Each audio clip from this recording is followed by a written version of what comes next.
Breaking news हिकु ॿी ख़बर अव्हांखे खोड़ा मां ॾेई रहिया आहियूं। खोड़ा जे फ़कीर मोहल्ला में मिल्कियत जे तकरार तां ॿिनि भाइरनि में जहिड़ो वॾो भाउ नंढे भाउ हथां गोलियूं लॻण करे सख़्त ज़ख़्मी हालत में इस्पताल मुंतक़िल कयो वियो आहे। अव्हांखे ब्रेकिंग न्यूज़ ॾेई रहिया आहियूं खोड़ा मां, जिते खोड़ा जे फ़कीर मोहल्ला में मिल्कियत जे तकरार तां ॿिनि भाइरनि में जहिड़ो वॾो भाउ नंढे भाउ हथां गोलियूं लॻण करे सख़्त ज़ख़्मी थी पियो, जंहिंखे गणती जोगी हालत में गम्स इस्पताल मुंतक़िल। वाक़े जी एनसी दाख़िल न थी ज़ख़्मी नौजवान जा वारस वाक़े जो इतला ॾेई विया आहिनि। जांच कई पई वञे।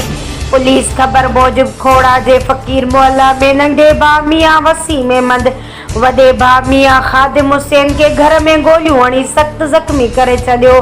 ज़ख़्मी खे गणती जोगी हालत में गम्स इस्पताल मुंतक़िल कयो वियो आहे, जिते संदसि इलाज जारी आहे। इस्पताल जे ज़रियनि मूजिबि ज़ख़्मी नौजवान मियां ख़ादिम हुसैन उजड़ खे 3 गोलियूं लॻल आहिनि, हिकु बाह में, जॾहिं त 2 गोलियूं साॼे पासे कुख में लॻल आहिनि, जंहिंजो ऑपरेशन कयो वियो आहे, पर संदसि हालत गणती जोगी ॿुधाई पई वञे।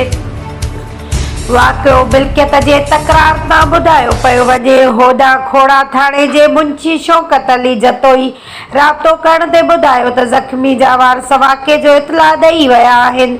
हिननि कंहिंजी बि ख़िलाफ़ का एनसी वग़ैरह दाख़िल न कराई आहे, न ई का गिरफ़्तारी कई आहे।